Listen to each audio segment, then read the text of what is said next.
शिवरात्रि आने वाली है। तो शिवरात्रि आने वाली थी तो छोटी बहन जिसका बड़े राजघराने में ब्याह हुआ तो उसके यहाँ हरि की चर्चा रखी गई। अब आजकल लोग स्टेटस देखते हैं कि भाई किसने अच्छी सोने की चेन पहन रखी है, किसने अच्छे से कपड़े पहन रखे हैं, किसकी तो सब स्टेटस देखते हैं लोगों का। उसी हिसाब से फिर एक कार्ड नॉर्मल होता है, एक कार्ड वीआईपी होता है, एक कार्ड वीवीआईपी होता है। भाई इससे हमें इतना मिलेगा तो थोड़ा उसी हिसाब से इंतजाम भी करना पड़ेगा। अब जो है छोटी बहन ने सबको बुलाया उस उत्सव में। बड़ी बहन को इसीलिए नहीं बुलाया कि बड़ी बहन गरीब है और आएगी तो हमारा औधा थोड़ा नीचे हो जाएगा। और बड़ी बहन को पता चला कि छोटी बहन के यहाँ उत्सव है, उसने सोचा हरि की चर्चा है क्यों ना बिना बुलाए चले जाओ। क्योंकि जहाँ परमात्मा की चर्चा है वहाँ ये नहीं सोचना चाहिए कि हमारे लिए बुलावा नहीं आया, फोन नहीं आया, बाइक में तो व्हाट्सएप। अब कितने लोग फलाने प्रेमी को तो आपने फोन कर दिया, हमें तो भैया किए ही नहीं। तो अगर मान लो 500 प्रेमी हैं और मैं डायरी लेकर के बैठ जाऊं तो 4-5 घंटे में तो उसमें ही हमारा दिमाग सजाई हो जाएगा। अब तो इतना आजकल कहाँ रहा वो जमाना कि भाई 500 लोगों को अगर हम डायरी लेकर तो सीधे ग्रुप में डाल दिया जाता है। पर फिर भी शिकायत होती भाई आपने तो हमें फोन किया ही नहीं।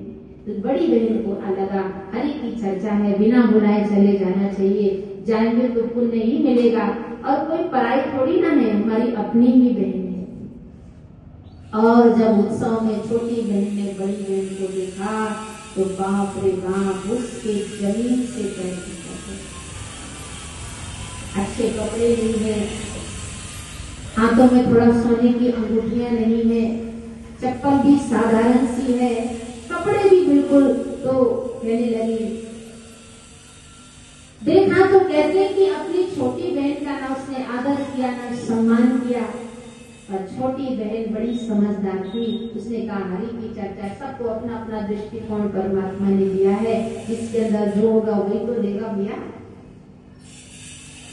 मान लो मिर्च वाले की दुकान में चले जाओ, भाई साहब 2 किलो हमें मिठाई दे दो, तो कहेंगे पूरी दुकान ही भैया मिर्च से भरी है, मिठाई नहीं दे सकते क्योंकि पूरी दुकान ही मिर्च से भरी है हमारी।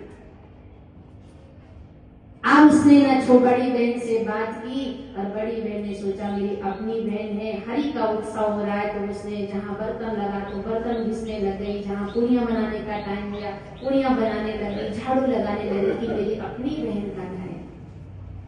और जब उत्सव खत्म हुआ तो सबको बड़े बड़े उसने उपहार दिए, पर छोटी बहन को जाते जाते उसने एक प्रसाद का डिब्बा भी दिया।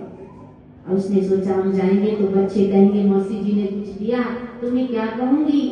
उसने कहा चलो रास्ते में भाई का ही घर पड़ता है तो पहले भाई से मिलते हुए चली जाती।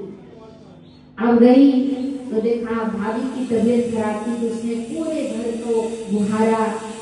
और जो है यही जाने से पहले जब भाई के घर जा रही थी तो रास्ते में एक उससे गंगा नदी पड़ी।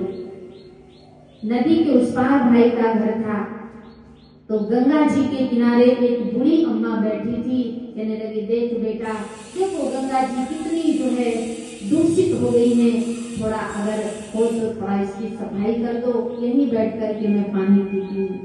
तो उसने कहा ठीक है माँ जी मैं सफाई कर देती हूँ। तो थोड़ा थोड़ा हिस्सा जहाँ जहाँ माँ जी को पानी पीना था उतना हिस्सा साफ किया। और जब जाने लगी तो बूढ़ी अम्मा ने कहा बेटा जब भाई के घर से वापस आना तो हमसे मिलते हुए जाना। फिर